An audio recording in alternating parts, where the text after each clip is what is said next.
मीरा भाईंदरचे स्थानिक आमदार नरेंद्र मेहता हे आपल्यासोबत आहेत. आपण त्यांच्याकडून जाणून घ्या युती संदर्भात. ते आज प्रताप सरनाईक यांची सुद्धा भेट घेणार आहेत. ते आपल्यासोबत नरेंद्र मेहताजी, आपण त्यांच्या जाणून. सर, काय सांगाल युती संदर्भात? बघा, युती व्हावी हे आम्ही पहिलाच सांगितलं होतं, पण त्यांनी कधी त्याला आम्हाला महत्त्व दिलं नाही. आज भारतीय जनता पक्षाने कमिटी गठीत केली आहे, तर नक्की त्यावर चर्चा होईल संध्याकाळी. पण आमचे काय कंडिशन आहे ते कंडिशनल झालं पाहिजे. एक दुसरं, जे भारतीय जनता पक्षाचं जनाधार वाढलं आहे ते त्यांनी ॲक्सेप्ट केलं पाहिजे, आणि शहराचा जो कल आहे तो भाजपप्रती ते त्यांनी मानला पाहिजे, आणि काही वस्तुस्थिती मांडली पाहिजे. भाजपची अशी जागा नाही की शिवसेनेच्या ताकदीवर येतील, पण शिवसेनेची जागा आहे ते भाजपशिवाय येणार नाही. अशा प्रकारचं आज वातावरण आहे, तर नक्कीच त्यामध्ये ते ॲक्सेप्ट करतील, तर त्यावर चर्चा होऊन काही ना काही तोडगा निघेल. साधारणतः किती सीटवरती हे होऊ शकतं सर, तडजोड होऊ शकतं? बघा, असं आहे की भारतीय जनता पक्षाचे आज 66 नगरसेवक आहे, ते पहिला झाले.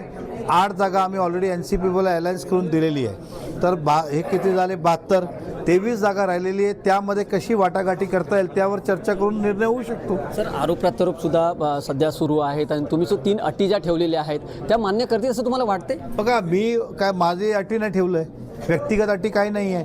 हे जे आहे भारतीय जनता पक्षाचं हिताचं आणि शहराचं हिताचं आहे, ते दोन्ही आम्ही मांडणं माझं कर्तव्य आहे. सर, ऑलरेडी वरतून प्रदेशाकडून लेटर आलेलं आहे, त्या लेटरचा सन्मान कुठे ना कुठेतरी केला जाईल. साहेबांनी किंवा भारतीय जनता पक्षाने असं नाही सांगितलं की भाजप पक्ष छोटा करा आणि त्यांचा मोठा करा. भारतीय जनता पक्षाबरोबर जनाधार आहे, आणि जिकडे जनाधार आहे ते दोन्ही पक्षांनी मांडलं पाहिजे. स्थानिक लेवलला का सांगितलं? कारण इकडची परिस्थिती आम्हालाच माहीत आहे, तर त्या परिस्थितीप्रमाणे ते करत असेल तर आम्ही पुढे जाणार, आणि नाही होत असेल तर पक्षाला कळवणार.